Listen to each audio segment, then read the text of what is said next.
আসমান, লেখক লতিফুল ইসলাম শিবলি। যে গল্প জীবন থেকেও অনেক বড়, জীবনের চেয়েও বড়।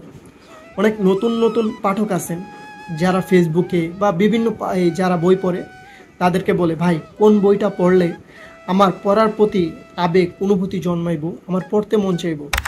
এমন একটা বই বলেন যে বইটা পড়লে আমার এই বইটা পড়ার শেষ না পর্যন্ত এই বইয়ের মধ্যে আমার যে মন এটার ভিতরে থাকবই, এটা পড়ে যে পর্যন্ত শেষ না করবো সে পর্যন্ত আমার ভালো লাগবে না। এমন একটা বই হলো আসমান। একটা উপন্যাসের ভিতরে যে যে উপাদানগুলো থাকা দরকার সবগুলো উপাদানই এই আসমান উপন্যাসে আছে। প্রেম, ভালোবাসা, আধ্যাত্মিকতা, জ্যোতির্বিদ্যা, যুদ্ধ, সব কিছুই আছে। গল্পটা শুরু হয় ধানমন্ডি লেক থেকে। মসজিদের পাশে ওমর ছিল বসা। ওমর আর ওই মসজিদের ইমামের সাথে একটা ভালো বন্ধুত্ব তৈরি হয়। এটা গল্পের একটা গুরুত্বপূর্ণ বিষয়। ওমর আর মসজিদের ইমামের সাথে ভালো বন্ধুত্ব। এই ইমাম ওমরের বাবার আর মার পূর্ব পরিচিত। ওমরের জীবনের যদি ফ্ল্যাশব্যাকে যাই, ওমর একটা ব্রাইট স্টুডেন্ট, খুব ভালো ডিবেট করতে পারে। ডিবেট করতে গিয়ে লামিয়ার সাথে পরিচিত হয়। তারা একে অপরকে পছন্দ করে। তারা দুজনই ঢাকা বিশ্ববিদ্যালয়ে চান্স পায়। ঢাকা বিশ্ববিদ্যালয় একটা রাজনৈতিক প্রতিষ্ঠান। এখানে রাজনৈতিক ব্যক্তিবর্গের ইশারায় এই বিশ্ববিদ্যালয় চলে। ইভেন স্যাররাও তাদের কথা শুনে। ঢাকা বিশ্ববিদ্যালয় যার কথায় উঠে বসে তার চোখ পড়ে লামিয়ার দিকে। লামিয়া আর ওমরের বন্ধুত্ব ক্যাম্পাসের সবাই জানে। ওমর ডিবেটে খুব ভালো ছিল। ক্যাম্পাস থেকে ভিয়েতনামে যাওয়ার সুযোগ পায়। 15 দিনের জন্য ডিবেটের সুযোগ পায়। ওমর প্রথমে যেতে চায় না, কিন্তু লামিয়া বলে যে তোমার সাকসেসই আমার সাকসেস। 15 দিন পর এসে দেখে লামিয়া তার সাথে লামিয়ার আগে লামিয়া নেই। লামিয়ার সাথে ওই লোকের ভালো ঘনিষ্ঠতা তৈরি হয়। লামিয়া ওমরকে একটা ছেঁকা দেয়। লামিয়ার বিচ্ছেদের ব্যথা ওমর মেনে নিতে পারে না। ওমরের জীবন আসে রুশোর বাবার অনেক টাকা। রুশো একটা নেশাগ্রস্ত মাতাল বলা যায়। তার কাজই হলো নেশা করা। ওমরও তার বিচ্ছেদের ব্যথা ভুলে থাকার জন্য রুশোর সাথে নেশা করত। আপনি ভাবতেছেন গল্পটা একভাবে শেষ হইব, আর লেখক এই গল্পটা অন্যভাবে শেষ করছে। ওমরের সাথে বন্ধুত্ব হয় ইমামের সাথে। ওমর রুশোর সাথে থেকে থেকে অনেক নেশা করেও তার যে মনের ব্যথা ভুলতে পারে না। তার মনে যে এখনও লামিয়া গাইথা আছে সে ওইটা উঠাইতে পারে না। ওমরের সাথে যখন ইমামের বন্ধুত্ব হয়, ওমর ভাবছিল ইমাম হয়তো অ্যানালগ টাইপের, পুরান ধাঁচের, শুধু নামাজের কথাই বলে। ইমাম যে জ্যোতির্বিদ্যা বিজ্ঞান সম্পর্কে অনেক কিছু জানে তা ওমর জানতো না। ওমর কি করে, ইমামের সাথে থাকতে থাকতে নামাজে আসক্ত হয়।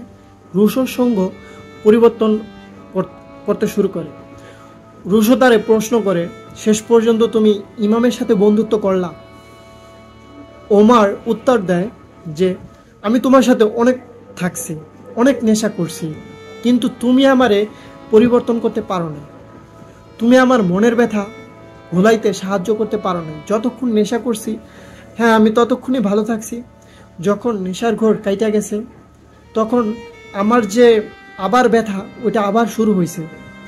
আমার যে মনের জ্বালা যন্ত্রণা আবার শুরু হয়েছে। গল্পের ভিতরে রুশো আর ওমরের ভিতরে একটা সাইকো টাইপের বন্ধুত্ব, যে তারা সাইকো একসাথে থাকলে নেশা করে উল্টাপাল্টা করে, ওইগুলাই ফুটে তুলছে। খুব মজার একটা ব্যাপার স্যাপার। যারা পড়বেন এটা রস আপনারা বুঝতে পারবেন। ওমর জানতো না যে ইমাম জ্যোতির্বিদ্যা আধ্যাত্মিকতায় এত পারদর্শী। ইমামের সাথে ওমর যতই মিশে, যতই কথা বলে, ততই তার মনের পরিবর্তন শুরু হয়। ইমাম ওমরের সব কথা শুনে বুঝে যে লামিয়ার ব্যাপারে। ইমাম ওমরকে আশ্বস্ত করে যে আল্লাহ তাআলা তোমাকে সুসংবাদ দিছে, কষ্টের সাথে স্বস্তি আছে। তোমার এই বিশাল মনে আল্লাহ তোমাকে বিশাল একটা মন দিছে। এই মনের ভিতরে আল্লাহকে ব্যতীত রেখে যদি তুমি এই মনের বিশাল একটা জগৎ জুড়ে অন্য কাউকে বসাও, সে তোমার কষ্ট দিতেই পারে। এটা স্বাভাবিক। তুমি আল্লাহকে এই মনের ভিতরে স্থান দাও। তোমার যদি মনে কষ্ট আসে, জ্বালা যন্ত্রণা অনুভব করে তাহলে অজু করো, এরকম আধ্যাত্মিক তাকে ইঙ্গিত দেয়। ওমরও ইমামের কথায় যে তার আমল পরিবর্তন হতে শুরু করে।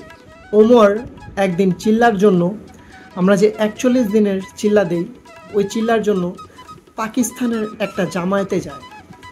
বাংলাদেশের যে টঙ্গী ইজতেমা, ওই রকমই পাকিস্তানের একটা জামায়াত আছে, সেটা হলো দ্বিতীয় বৃহত্তর মুসলিম মহাসম্মেলন বলা যায়। ওইখানে আফগানিস্তান, তুর্কি, আমেরিকা বিভিন্ন দেশ থেকে মুসল্লিরা আসে। 1998 সালের ঘটনা ধরে এই গল্পের প্রবাহ এগিয়ে যায়। প্রতিটা জামায়াতের মধ্যে একজন আমের থাকে, ঠিকই ওমরদের জামায়াতের ভিতরে একজন আমের আছে। তখন ওমর আফগানিস্তানে যেতে চায়। ওমর জানতে পারে যে ওইখানে মুসলমান ভাইরা আছে বিপদে, সে বিপদের জিহাদ করতে চায়, আল্লাহর জন্য জানে উৎসর্গ করতে চায়। বাংলাদেশের যে আমের, উনি বোঝায় ওমর, তুমি তোমার নফসের বিরুদ্ধে যুদ্ধ করো, তোমার সশস্ত্র যুদ্ধের প্রয়োজন নেই।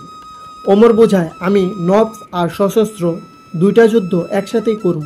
ওমর আফগানিস্তানে যায়, ট্রেনিং করার পর সে যুদ্ধে যাওয়ার পর সে ইনজুর হবার পরে যার সাথে সে আফগানিস্তানে যায় তার বাসায় তাকে নিয়ে যাওয়া হয়।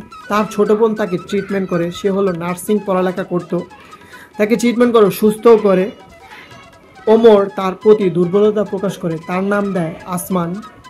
তার সাথে তার বিয়ে হয়। ওমর বিয়ের পরে আমেরিকার ইন্টেলিজেন্স এজেন্সির হাতে ধরা পড়ে, তাকে অমানবিক টর্চার করা হয়। গুয়ান্তানামো কারাগারে, আমেরিকার যে গুয়ান্তানামো কারাগার আছে, সেখানে নিয়ে যাওয়া হয়। ইউএস গভর্নমেন্ট যখন তালেবান সরকারের প্রধান সাদ্দাম হোসেনকে ধরতে পারে, তখন ওমরকে ছাড়া হয়। এটা একটা নাটকীয় উপন্যাস। এটা যদি আপনারা না পড়েন তাহলে আমি যতই বলি এর রস রূপ কিছুই আপনারা বুঝতে পারবেন না। এই উপন্যাসটা আপনারা পড়েন। এই উপন্যাসের বইটার রকমারিতে মূল্য মাত্র 100 টাকা।